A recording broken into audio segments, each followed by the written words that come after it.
खड़ा हुआ, उसको सुलझाने के लिए। हालांकि उसको सुलझाने में इतना कुछ नहीं था, रेलवे चाहती तो सीधी सीधी वो लोग 7 लाख यूनिक कैंडिडेट ले सकते थे। और फिर बाद में क्या किया कि ग्रुप डी में सीबीटी 2 भी लागू कर दिया। दोनों डिसीजंस को तभी मोड़ सकते थे।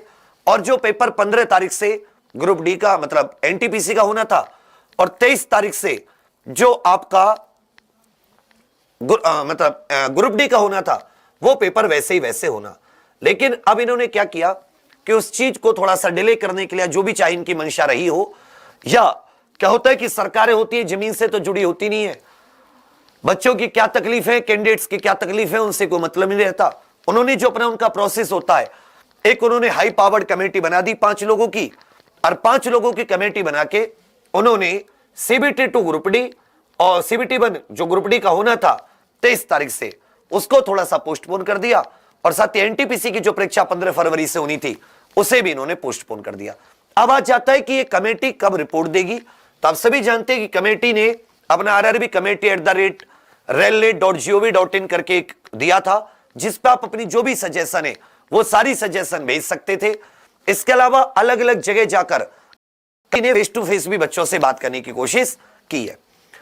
अब साथी तो थोड़ा सा ध्यान दीजिएगा, जो स्टूडेंट्स या कैंडिडेट अपनी बात रख सकते थे वो 16 फरवरी 2022 ये लास्ट डेट है।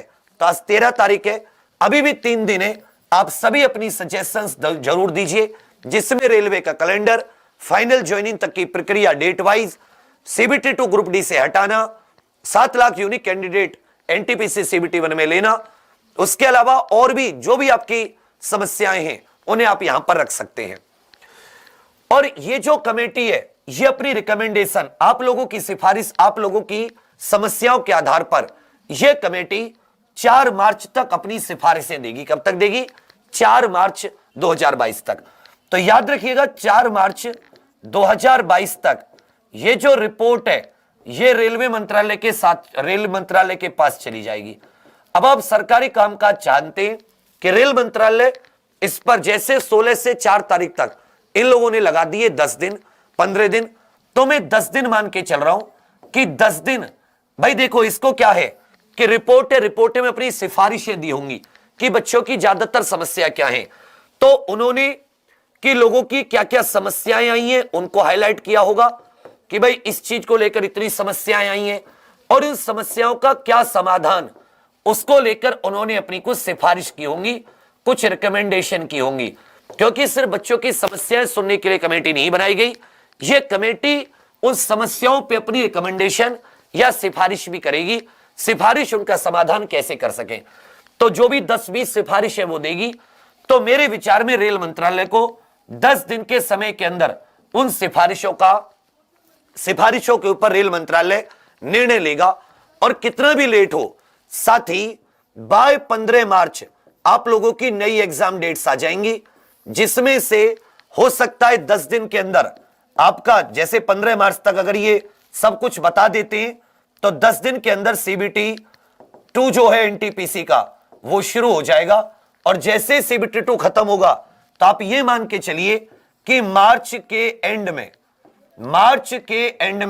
ये आपकी परीक्षा तिथि दोनों की आ जाएगी, चाहे वो एनटीपीसी हो, सीबीटी 2 हो, एनटीपीसी सीबीटी 2 या फिर आपका ग्रुप डी हो, ग्रुप डी का सीबीटी 1।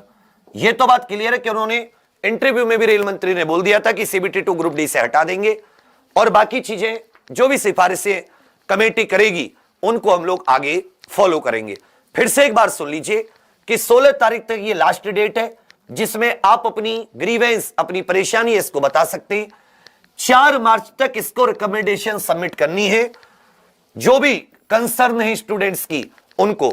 उसके बाद में अगर हम लोग 4 मार्च लगा लेते हैं कि 4 मार्च, तो 4 मार्च से ज्यादा 10 दिन के अंदर ये अपनी सिफारिशें जो रेल मंत्रालय वो कुछ ना कुछ लागू करेगा। तो बाय 15 मार्च आपकी डेट्स आ जाएंगी।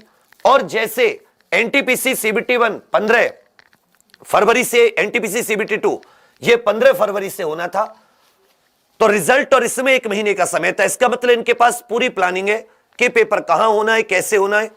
बस 10 दिन के अंदर भी इनको मिल गया तो 10 दिन के अंदर आप कहेंगे सीबीटी 2 आदि के डेट्स आ जाएंगी और मार्च के एंड से परीक्षा शुरू हो जाएंगी। एनटीपीसी सीबीटी 2 पहले, उसके बाद में तुरंत ग्रुप डी शुरू हो जाएगा, क्योंकि ज्यादा अंतर नहीं था। 15 फरवरी से 4-5 दिन ये परीक्षा चलनी थी सीबीटी 2 की, एनटीपीसी की, और 23 फरवरी से सीबीटी 1 ग्रुप डी का जो पेपर है वो होना था। तो उनमें ज्यादा 4-5 दिन का अंतर था। तो ये सोच के चल रहे मार्च के एंड में। अब सभी एक चीज जानते हैं कि अब कुछ भी मान के चले तो सब लोगों का रिवीजन का टाइम चल रहा है कि भाई ये जो स्टूडेंट्स हैं एनटीपीसी सीबीटी वाले, आप लोग भी बहुत सारा पढ़ चुके हो, जिसका पहले आ गया था नंबर, कुछ लोगों की थोड़ी सी मेरिट डाउन जाएगी, औरों का नंबर आएगा। तो आप लोग ना, जो आपका 50 नंबर का जीके बहुत महत्वपूर्ण हो जाता है। भाई मैथ में थोड़ा सा लेवल बढ़ा देगा और क्या करेगा, रीजनिंग में थोड़ा सा लेवल बढ़ा देगा, लेकिन तरीके तो करने के वही रहेंगे। लेकिन ये जो 50 नंबर का जीके है, जो अंतर आएगा इसमें आएगा, इसमें करंट अफेयर की महत्वपूर्ण भूमिका। और जो स्टैटिक जीके क्या कि हम लोग पॉलिटी, हिस्ट्री, ज्योग्राफी लगभग ये सब कर लेते हैं।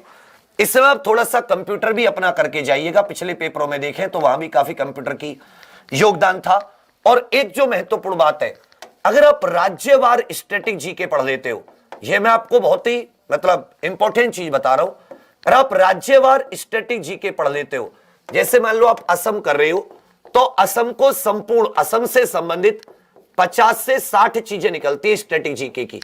ये आपको कम से कम बाकी लोगों से 10 क्वेश्चन एक्स्ट्रा करने में मदद करेगा। जब आप असम में, असम का गठन कब हुआ, कौन पहला मुख्यमंत्री, कौन वर्तमान में है, क्या उसका क्षेत्रफल है, असम से संबंधित वन, असम से संबंधित नेशनल पार्क हो, राष्ट्रीय उद्यान हो, मंदिर या वहां पर कोई और फेमस चीज हो, असम के नृत्य, संस्कृति, खान पान, ये कुल मिला के हर एक राज्य के 30 से 40 पॉइंट होते हैं। मैं आपको पढ़ाई की बात महत्वपूर्ण बता रहा हूं। तो ये सीबीटी 1 में तो ये हो गया। तो आप लोग अगर जैसे भी, तो बाकी तो आपने इतना पढ़ रखा, उसका रिवीजन करोगे। 28 राज्य हैं, एक दिन में 2 राज्य भी करोगे तो भी आप 15 दिन में इसको निपटा दोगे। मोटा मोटा भी आपने किया तो भी ये क्लियर हो जाएगा। मुझसे इसकी विशेष क्लास चाहते हैं तो अगर आप कहते हैं कि भैया आप इसकी स्पेशल क्लास लेकर आइए, तो हम इसके ले आएंगे, क्योंकि जब अगर इसका डेट आ जाती है तो उसके बाद में आपके पास टाइम नहीं मिलेगा, 10-12 दिन का टाइम मिलेगा। तो वो बंदा अपने वीक चीजों को रिवाइज करता है, ना कि नई चीजें पढ़ने की कोशिश करेगा। अब आ जाती है ग्रुप डी की बात। तो ग्रुप डी 2018 में भी एक बार पेपर हुआ था, जो आपके चाहे मैथ हो, रीजनिंग हो, साइंस हो या करंट अफेयर और जीए हो, बहुत सी ऐसी चीजें कि जो आपको नहीं मिलेंगी। कंपटीशन बहुत ज्यादा है, लोगों ने फॉर्म बहुत भरे हैं। अभी आप क्या कर रहे हैं कि उसी ढर्रे पर अभी भी जो क्रम है, जैसे बहुत से लोग मैंने देखे कि साइंस में न्यूमेरिकल से भाग रहे हैं। भाई 5 से 6 न्यूमेरिकल आएंगे, अब क्यों न्यूमेरिकल से भाग रहे हो? और हर एक चीज के पढ़ने का एक क्रम होता है। अब वही क्वेश्चन यार, क्वेश्चन करके कौन जीता है? और क्वेश्चन करके अभी भी चाहे तो आप 40 दिन का एक मतलब थ्योरी वाइज चीजों को पढ़ने का शेड्यूल बना सकते हैं। अब आप कैसे बनाएंगे वो आपके ऊपर है। मुझसे कहोगे तो मैं आपके लिए 40 डेज का, 40 डेज इसलिए क्योंकि मैं 13-15 दिन इस दिन मान के चल रहा हूं और 15 एक दिन अगले महीने में, तो 30-40 दिन में एक हिसाब से, तो 40 दिन का भी अगर हम लेकर चलें तो 40 दिन का एक थ्योरी का हम लोग लागू कर देते हैं। और इसमें हमारे पास घंटे वाइज प्लान होगा, हर एक आवर के हिसाब से।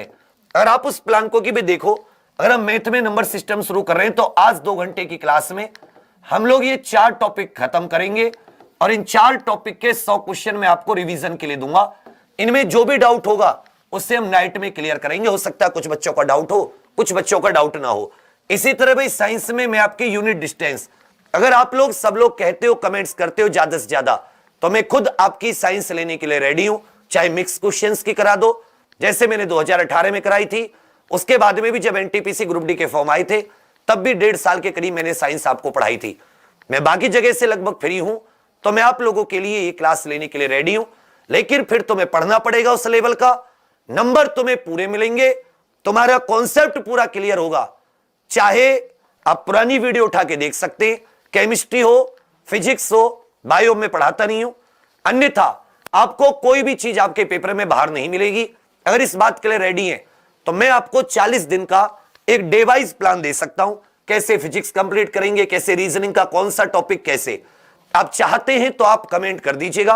अगर 1000 कमेंट भी आप लोग कह देते हो, बात इस बात की नहीं है कि लाइव कितने आएंगे, वो तो मैं समझ गया कि आप जितना लो लेवल पढ़ाओगे, सिर्फ ये कराते रहो कि भारत के प्रधानमंत्री कौन, ये जो लो लेवल कराते रहोगे तो कोई दिक्कत नहीं होगी।